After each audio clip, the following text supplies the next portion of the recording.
भारतीय बाल रोग अकादमी कानपुर ने होटल विजय विला तिलक नगर में अस्थमा पर एक कार्यशाला का आयोजन किया। कार्यक्रम की अध्यक्षता doctor JN Bhalla, doctor Yogesh Tandon, doctor VN Tripathi, doctor Sunil Taneja ने की।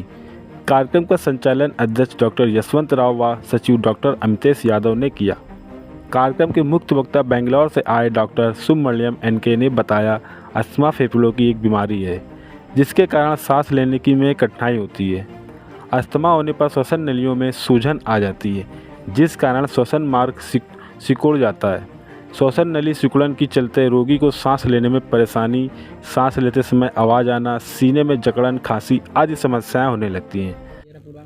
मैं डॉक्टर राज तिलक हूँ कानपुर से। मैं भारतीय बाल रोग अकादमी का संस्थापक और पहला अध्यक्ष हूँ।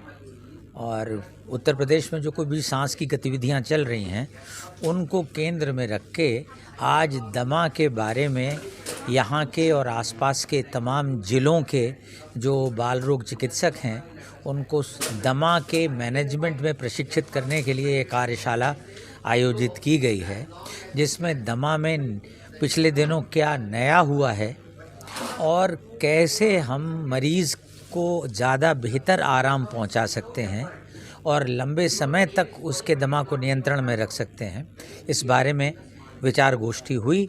तमाम तौर तरीके लोगों को समझाए गए और जो नए अनुसंधान हुए हैं उनका सार प्रस्तुत किया गया। इसको रोकथाम के लिए क्या कर सकते हैं सर? दमा को अगर आपके अंदर है तो रोका नहीं जा सकता, हम सिर्फ इसको बिगड़ने से रोक सकते हैं।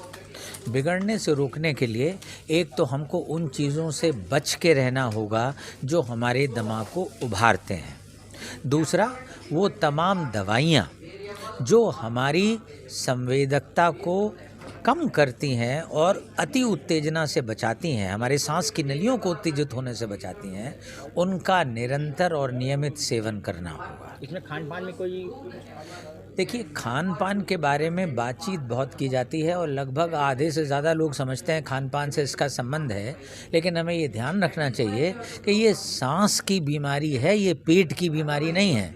तो इसका जो रिलेशनशिप है, संबंध है, वो सांस के साथ हमारे शरीर में जो चीज़ें प्रवेश करती हैं, धूल है, धुआं है, रासायनिक पदार्थ हैं, परागकण हैं, फंगस के स्पोर्स हैं, पॉलन ग्रेन्स हैं, है ना, डीजल का एग्जॉस्ट है, या घर के अंदर जो लोग अगरबत्ती जलाते हैं, धूप बत्ती जलाते हैं, हवन करते हैं, उसका धुआं है, परफ्यूम इस्तेमाल करते हैं, इंसेक्टिसाइड्स लाते हैं, इन सब से तो हो सकता है क्योंकि सबके सांस की नली से प्रवेश करने का उपाय है, लेकिन पेट से जाने वाली चीज़ों से इसका मतलब सिर्फ 1 से 3% मामलों में संबंध होता है, अधिकांश में नहीं पाया गया है।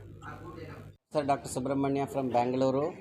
हम एक वर्कशॉप ऑर्गेनाइज कर रहे हैं इधर कानपुर में, जहाँ पे मोर देन 80 पीडियाट्रिशियन सब भाग चुके हैं and all of them have enriched their experience and skills in management of asthma. Asthma बहुत कॉमन प्रॉब्लम है और माँ और बच्चे दोनों डायग्नोसिस अस्थमा करके एक्सेप्ट नहीं करते। पब्लिक में उसके बारे में गलतफहमी बहुत है और ये बहुत जानना ज़रूरी है।